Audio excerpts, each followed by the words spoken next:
Hello everyone. It's Sunday and time for another art lesson. Though some of you might not be getting this until Monday or later on in the week. But it's nice to be here with you again. It was a beautiful day out today. Again, we're going to be doing another fall themed. We got to milk this for all it's worth for the next month or so. And we're going to, last week we did one that just featured the fall leaves. This week we're going to do a whole tree. Now I'm hesitating because when I thought about doing a tree, I thought, oh my goodness, I'm not very good at drawing trees.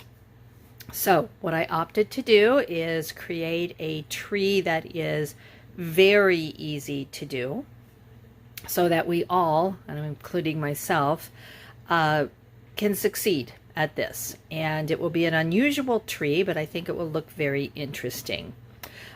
So supply list is very, very sparse for this one. Need a pencil, black Sharpie, and then I've got a variety of fall colored oil pastels. You can use markers if you want. You can watercolor it if you've got those handy.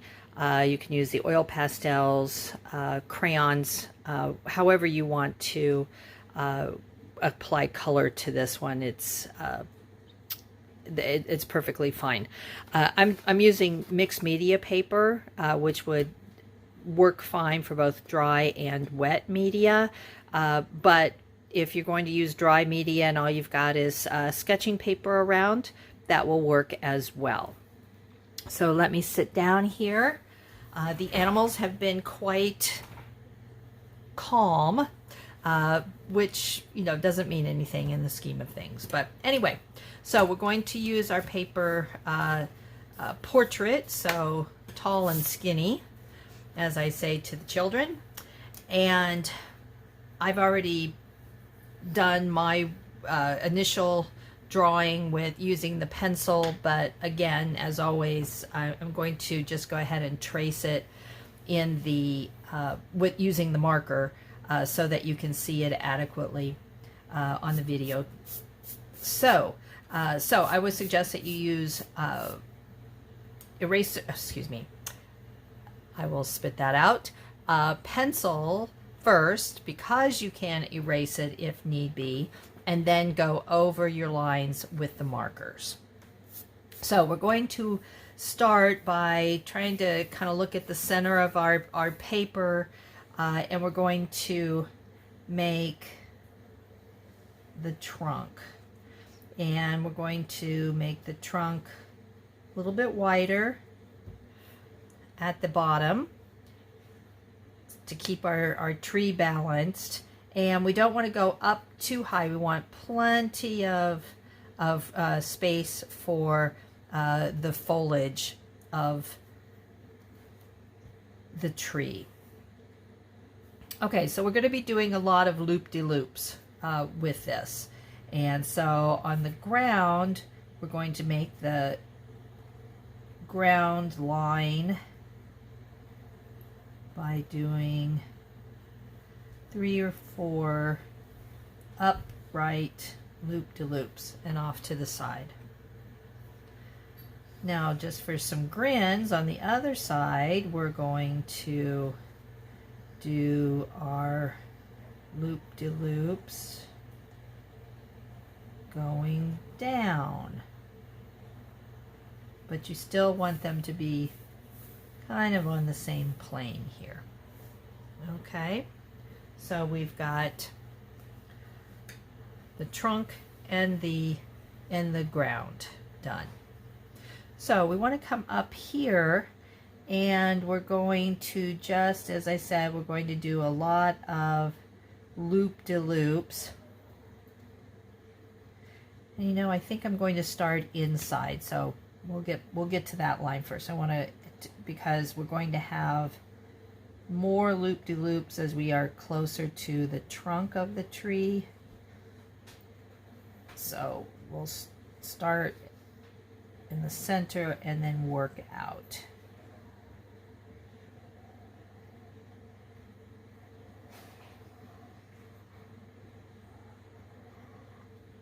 So you want to just go around, make some of your loop-de-loops go down, some at an angle, some going up.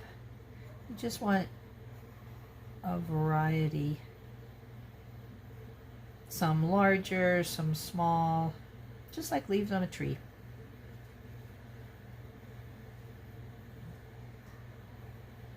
So you're just letting your pencil kind of meander around the page. But there is a purpose, okay? You notice that I'm starting to go out. I'm trying to kind of balance where my loops are.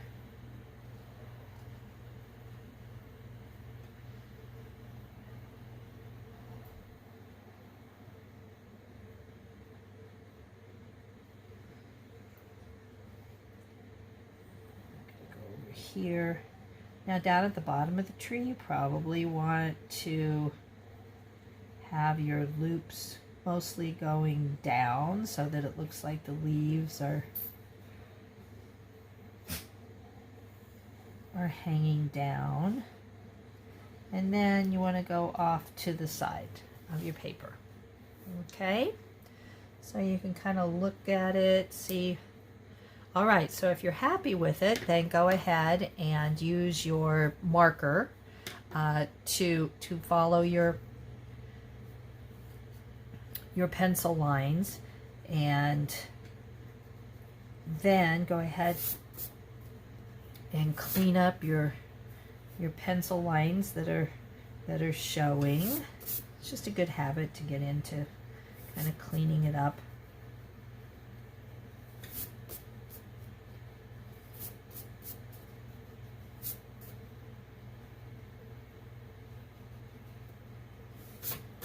Go.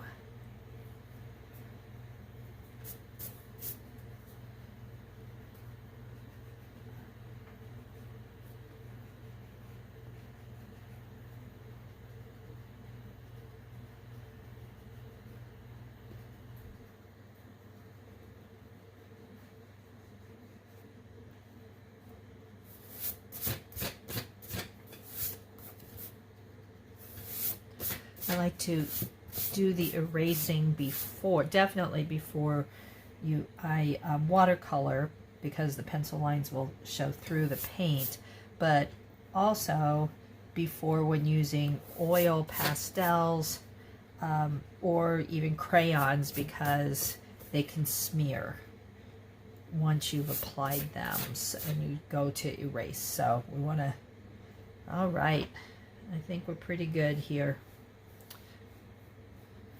Okay, so I've got my variety of fall colors here. I've got yellow, dark green, orange, I've got red.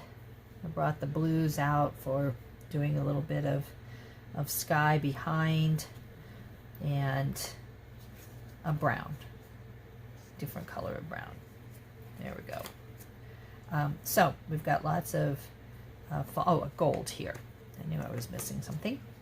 Okay, so what we're going to do is, first of all, we're going to color our loop-de-loops, and they're going to be in our fall colors. And we're only going to color inside the loop-de-loop.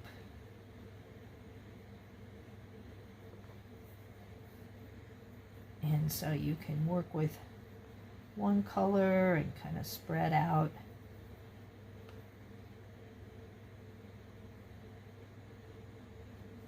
The color that you're using to different parts of the tree.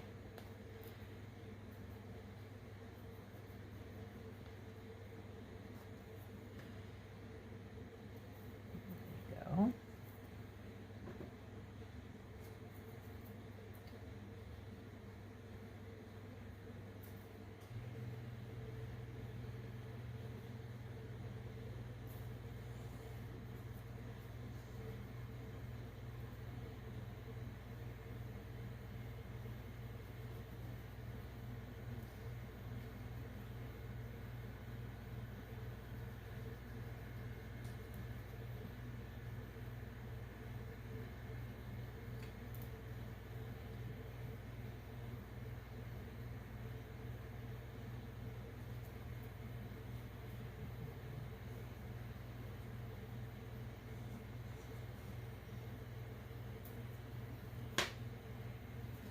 kind of keeping track of what I've used just by not putting them, returning them to the box.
And then I'm going to put a few green ones because there's still a few green leaves hanging on.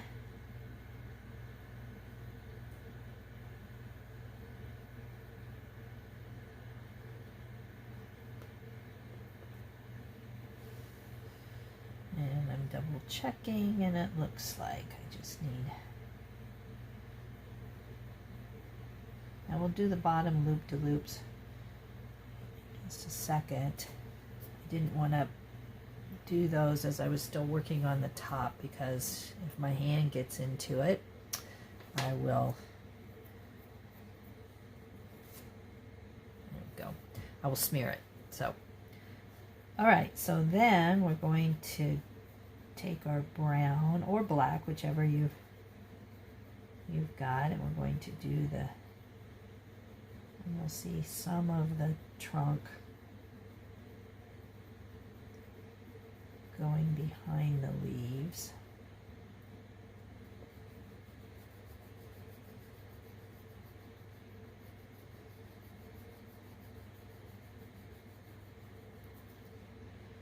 Now I'm using oil pastels, but I'm not blending different colors. If you want to blend different colors, you can do that. As you color, make sure you're taking nice deep breaths.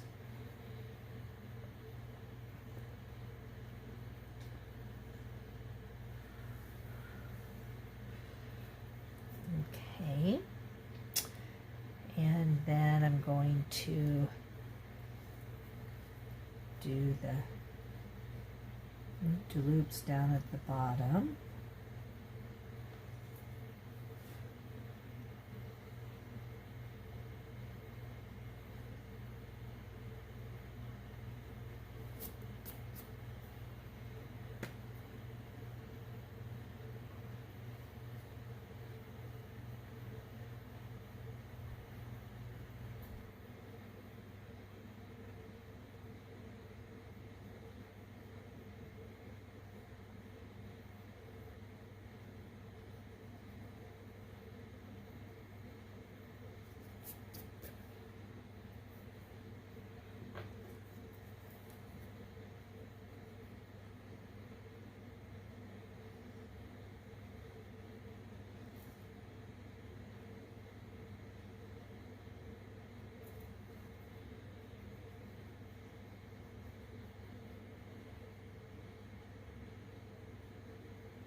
Okay, and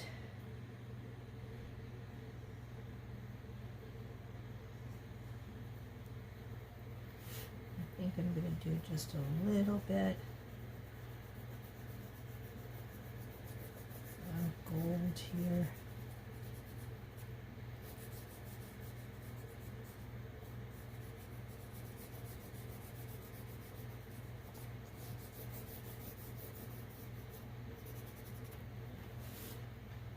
You'll notice the much different way of applying the oil pastel, much lighter hand, so there's a lot of white showing through as opposed to what I did with the trunk. Okay, and then I'm going to take some of this blue and kind of do the same thing. You can do a heavier blue if you want, but I'm putting it on the side instead of the tip. And I'm leaving some white. Like I said, if you want to make it darker, you can do that.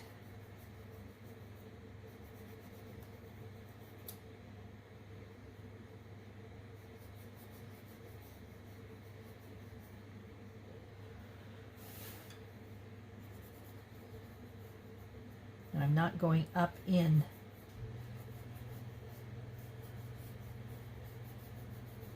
the tree. I'm just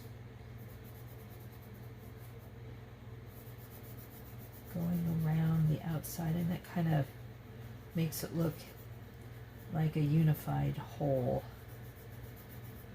Not H-O-L-E, W-H-O-L-E.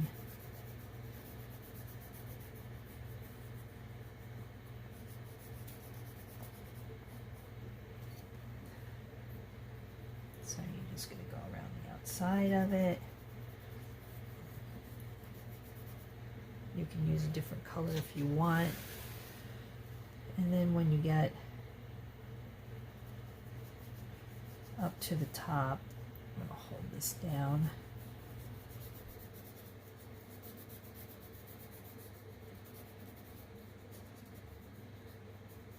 Turn it around so that your hand doesn't get into the oil pastel.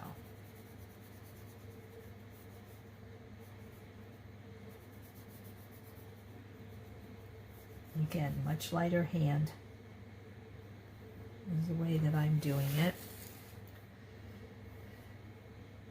And now I'm going to kind of work on this a little bit. I'm not sure I like how that turned out. And I think I will put some blue. I waited on that until I could see what it looked like without coloring. And I think I like coloring. Occasionally, if you get into some of the darker colors, you might want to take your fingernail and just scrape the offending color off. And then you can go back around and see if you've got some areas that need some more work.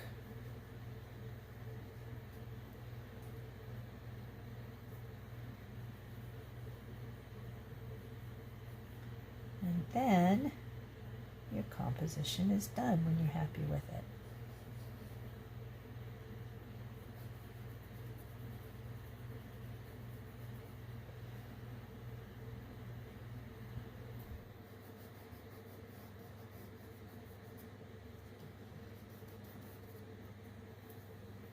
All right.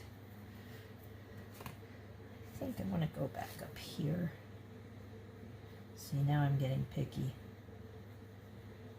But there was just some white showing there that I didn't really want to be showing. All right. There you go. So I hope you enjoyed that. Once again, art worked its magic. I'm continuing to battle allergy headaches, and my head stopped hurting. So maybe it's not allergy at all. Maybe it's stress. Who knows? The important point is that my head's not hurting right now. And I hope that you feel nice and relaxed and more balanced and just happier because you played with lines and colors. So have a great week, everyone. I'll talk with you next week.